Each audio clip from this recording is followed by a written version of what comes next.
You know what they say, don't do the crime if you can't do the time. And these teens didn't realize what they had done until they were sentenced to life. Let's get right on into it and see some of these dramatic outbursts. Starting off this countdown, we have TJ Lane. Back in February of 2012, 18-year-old TJ Lane entered a high school in Ohio and shot 3 students. He injured 3 others. There was no motive for his actions, and during his trial, he showed no remorse. In fact, during his sentencing, he was absolutely ruthless. He entered the court wearing a light blue button-up shirt, which he removed to reveal a white t-shirt with the word "killer" written on the front of it. If that's not bad enough, at one point he turned to the courtroom, said some obscene things, and then gave them a middle finger. You can see that he just doesn't care. It's scary how he shows like zero emotion, and he killed people. In our 9th spot, we have Chaylin Funes. 18-year-old Chaylin Funes was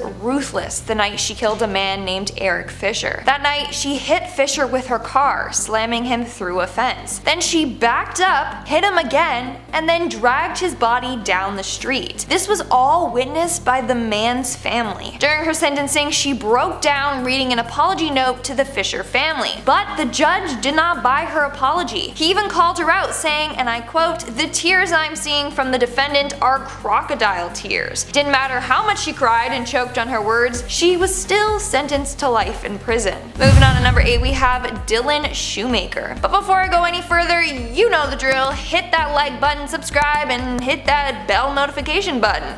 Just do all that. It really helps us out. I really think I did that. I didn't mean to hurt him. 17-year-old Dylan Shoemaker was arrested and convicted of murder and abuse of his girlfriend's child. He was asked to babysit the child, but when his girlfriend returned home, he had been killed. Apparently, the kid wouldn't stop crying, and so he turned to extreme measures. But in court, Dylan was the one that couldn't stop crying. He burst into tears while delivering his final statement. Now, apparently before he entered the courtroom, he told the guards that they should watch the performance that he was going to put on. So it could just be that him crying his eyes out was all just one big act to get out of his sentence. Didn't work though. Coming in at number 7, we have Jacob Morgan. In 2015, Jacob Morgan set fire to his house that led to the death of his younger brother. Now, Jacob argued that he didn't do it intentionally. The fire was an accident and he tried to save his brother, but before he knew it, the whole home was engulfed in flames. But Jacob loved playing with fire, and weeks prior he actually set his room on fire but was able to quickly put out the flames. In court, Jacob could not keep it together. While bawling his eyes out, Jacob can be seen praying. And then, when he gets his sentence, he freaks out even more. I am going to find that there is probable cause to charge the individual with the bound over for General Sessions Court for both charges. Moving on to number 6, we have Antonio Barbeau. Antonio Barbeau was only 13 years old when him and his friend killed his great-grandmother. Apparently, the two wanted money for pizza and weed and thought to do so by killing the grandmother and stealing her money and jewelry. Let me repeat that again. They killed an elderly woman all for pizza and weed. That's ridiculous. Well, both were found guilty, obviously, and sentenced to life in prison with eligibility for parole in 36 years. During Antonio's hearing, he breaks down while reading his statement. His lawyer then had to finish it for him. I took away someone's mother, their grandma, sister, friend, when I had no right to do so. We're now at our 5th and halfway mark with Fernando Salgado.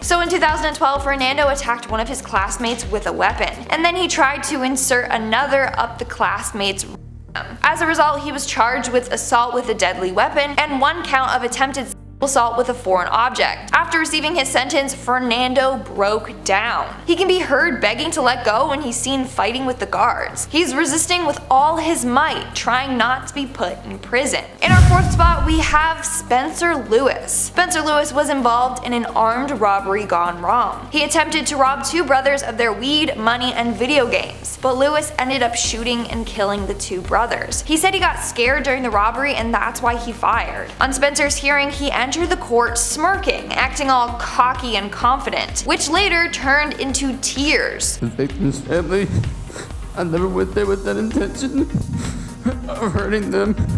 But after his little breakdown, he can be seen leaving the court, smirking once again to the camera. So was it all just an act?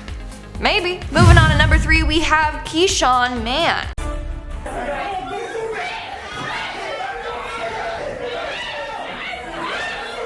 I think this teen has to be the youngest convict on the list. Keyshawn Man was only 13 years old when he shot and killed his mother's boyfriend, Jermell Stokes. He claimed that the boyfriend was mistreating him. Back in 2012, Keyshawn grabbed his mother's handgun, snuck up behind Jermell, and shot him in the back of the head. But his defense argued that the shooting was accidental. After he received his sentence, the courtroom went crazy. Keyshawn's family members were yelling and screaming, saying that he's innocent. And then one man got tackled and then removed from the court. Coming in at number 2, we have the collapsing duo. In this video, you can see Erica Mae Butts and Shanita Latrice Cunningham both resisting being taken away after learning that they would spend the rest of their lives locked away. Now, Landon and I did react to this video in our courtroom freakout video, so go check that out. But now I did some research and found out what they were in for.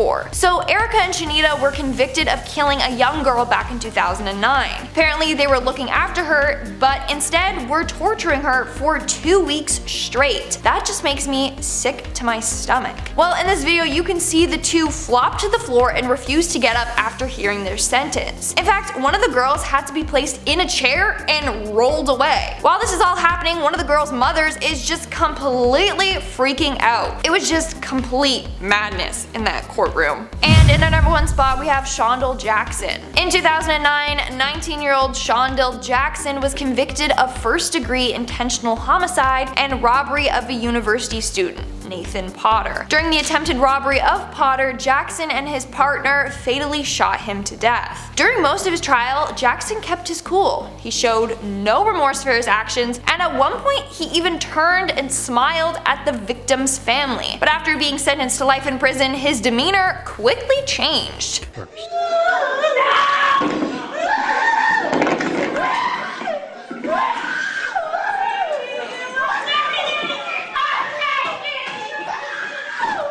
He became angry and started cursing at the judge. He stood up to leap at the judge, but officers were there to quickly take him down and then pepper spray him. And that's all for today's video. Let's move on to our comment shout out portion. Emma Oslund commented, "I just love that L Squared, Lindsay and Landon, are cops/police and doing a courtroom freakouts video." Yeah, you know, we kinda did plan that, and I like the L Squared. I never thought of that. That's our new collab name, L Squared, or the L Duo. They also said, "Coincidence? I think not." Yeah, you're right. We totally planned that. Well, I planned it. I just told them to get dressed in that.